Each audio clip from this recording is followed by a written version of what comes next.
how to learn vocabulary and never forget it. Let me show you.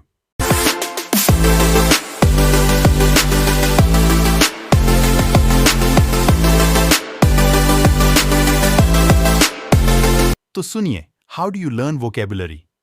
तो जब आप नए शब्दों को याद करते हैं तो आप सिर्फ उनको याद करते हैं? आप शायद कुछ शब्दों को बार बार दोहराते भी हैं, और शायद आप अपने आप को सुनकर और पढ़कर कई सारे अंग्रेजी वर्ड्स को भी याद करने के तरीके निकालते हैं। ये सब ठीक है, but it's not enough. And actually vocabulary सीखने का एक बहुत ही सरल तरीका है, और वह है डिस्कवर करें, प्रैक्टिस करें एंड रिव्यू करें। बस यही आवश्यक है। कुछ लोग सोचते हैं कि इंग्लिश लैंग्वेज सीखना और वोकेबुलरी सीखना एक स्ट्रेट लाइन है। जितना आप आगे चलते जाओगे उतना ही आप बेहतर होते जाओगे।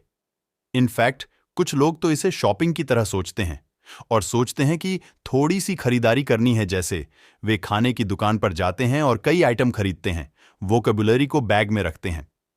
फिर वे खेल की दुकान पर जाते हैं, कुछ जूते खरीदते हैं, कुछ विभिन्न आइटम बैग में रखते हैं। फिर वे कपड़ों की दुकान पर जाते हैं और आइटम खरीदते हैं और उन्हें बैग में डालते हैं और सोचते हैं, वाह, मैंने अपनी किताब में सभी इन दुकानों और यूनिट्स में जाकर बहुत सारी वोकेबुलरी स्टोर कर ली है। लेकिन वोकेबुलरी आपके बैग में है, आपके दिमाग में नहीं। और ये इसलिए है क्योंकि आपने वोकेबुलरी को एक लाइन समझ रखा है, जबकि यह डिस्कवर, प्रैक्टिस एंड रिव्यू का सर्कल है। मतलब यह है कि ये बहुत सारे छोटे छोटे सर्कल हैं जो आप सीखते हैं। वे बड़े हो रहे हैं, वे उछलते हैं, वे बदल रहे हैं, कभी कभी वे टकरा रहे हैं, कभी कभी वे ओवरलैपिंग होते हैं। ये डिस्कवर, प्रैक्टिस और रिव्यू। तो ये सुनो, अब मैं आपको बताता हूं कि ये 3 पॉइंट्स और कैसे आपकी मदद करेंगे वोकेबुलरी सीखने में effectively, so you don't forget it. Okay, discover. तो आप कोई नई कहानी पढ़ते हो तो उसमें आप शब्द ढूंढते हो, या फिर किसी वीडियो में या फिर किसी पॉडकास्ट में सुनते हैं, और फिर आप या डिक्शनरी में जाकर सर्च कर सकते हैं। तो आप वर्ड के और मोर एग्जाम्पल देखेंगे and you discover it's personality. Means ये क्या है? क्या यह पहले से ही एक नाउन है, a verb, an adverb, an adjective? And इसका प्रोनाउंसिएशन क्या है? मुझे यह लगता है कि वोकेबुलरी सीखना एक डिटेक्टिव जैसा है। जब आपके सामने नए शब्द आते हैं तो आपको सोचना पड़ता है, इट्स रियली इंपॉर्टेंट, क्या यह और अधिक जानने के लायक है? अब अगर आपके सामने कोई वर्ड है जो बहुत कॉमन है तो आप इसे छोड़ सकते हैं। लेकिन यदि आपको एक ऐसा शब्द दिखाई देता है जिसका आपको अर्थ नहीं पता है, लेकिन यह बार बार आता है और आपको शब्द का अर्थ नहीं पता है, तो यह समय है इन्वेस्ट करने का। अपनी शर्लॉक होम्स की टोपी पहने और शब्द की जांच करें। अब अगर एक वर्ड इंपॉर्टेंट है, टू मेक श्योर कि आपको एक अर्थ पता हो। हाँ, एक मीनिंग के बहुत सारे अर्थ होते हैं, लेकिन उसका मेन मीनिंग गेट करें जो आपको मौजूदा के लिए आवश्यक है। And word form, noun, verb, adjective, adverb and pronunciation. बस इससे ज्यादा कुछ नहीं। समय के साथ याद रखो, वे स्मॉल सर्कल बढ़ेंगे और आप शब्द के बारे में अधिक सीखेंगे। इसे जल्दी में न करें। भाषा सीखना एक मैराथन है, न कि स्प्रिंट। एक उदाहरण लेते हैं और मैं आपको डिक्शनरी के माध्यम से दिखाऊंगा कि हम क्या कर सकते हैं। मान लीजिए, मैं एक किताब पढ़ रहा था और इस वाक्य का उल्लेख आया, Jane thought the jumper was too expensive, so she decided to shop around. Okay, मैं इसका अध्ययन कर सकता हूं। ज्यादा या कम मीनिंग का मैं अनुमान लगा सकता हूं। And I know the word shop is a noun, लेकिन यहां मैं देख सकता हूं कि यह क्रिया है, तो मैं कैम्ब्रिज डिक्शनरी में जाता हूं। शॉप एक नाउन के रूप में आता है, मैं ये जानता था, लेकिन यह एक क्रिया भी है, दुकान में वस्तुएं खरीदना। Okay, the second step, practice. And यहां पर आप कोशिश करते हैं शब्दों का उपयोग करने की। मेरा मतलब है, सब बेहतर है कि आपके पास अपनी पुस्तक और बैग में ये सारे नए शब्द हैं जिन्हें आपको डीप सीखने के लिए प्रैक्टिस करनी होगी।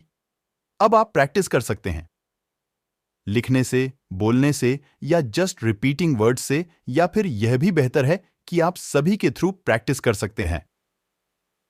Let's take an example, right? For example, I am shopping around for a new jumper. Okay, now मैं आपसे कहूंगा कि आप इसे दोहराएं, लेकिन चेंज नाउन। ठीक है, मैं आपको एक पिक्चर दिखाऊंगा और फिर आप वर्ड बदलें, नाउन बदलें।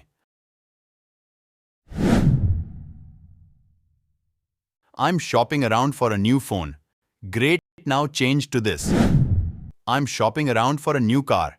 Excellent, now change the tense to the past tense. I was shopping around for a new car, or it could be, I shopped around for a new car. Okay, change to the future, I will shop around for a new car. Or, I'm going to shop around for a new car. Okay, I will be shopping around for a new car next week. Okay, आप person को बदल सकते हैं.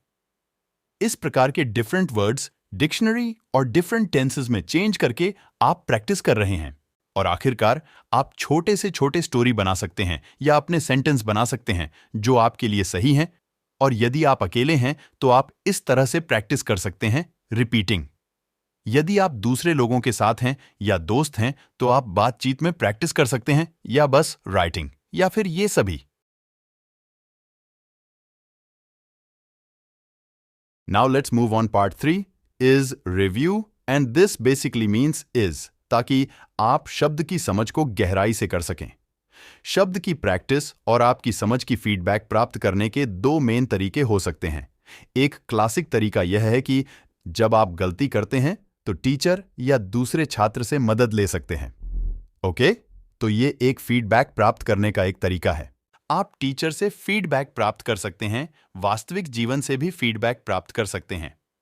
Feedback प्राप्त करने का दूसरा तरीका यह है जब आप अंग्रेजी से अपने आप को एक्सपोज करते हैं और आप लिसनिंग करते हैं, वीडियो देख रहे हैं और पढ़ रहे हैं and you see the word again and again in different contexts. And हर बार जब आप शब्द को नए कॉन्टेक्स्ट में देखते हैं तो आपको लर्निंग एंड डीपन्स अंडरस्टैंडिंग के लिए एक रीइंफोर्स मिलता है कि इसको और कैसे यूज किया जाता है.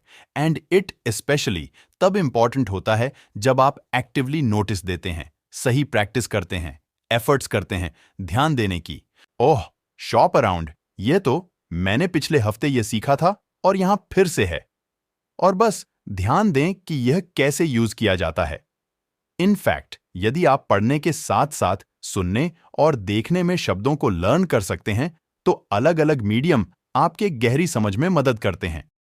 तो यही है, रिव्यू में बेसिकली फीडबैक प्राप्त करना होता है.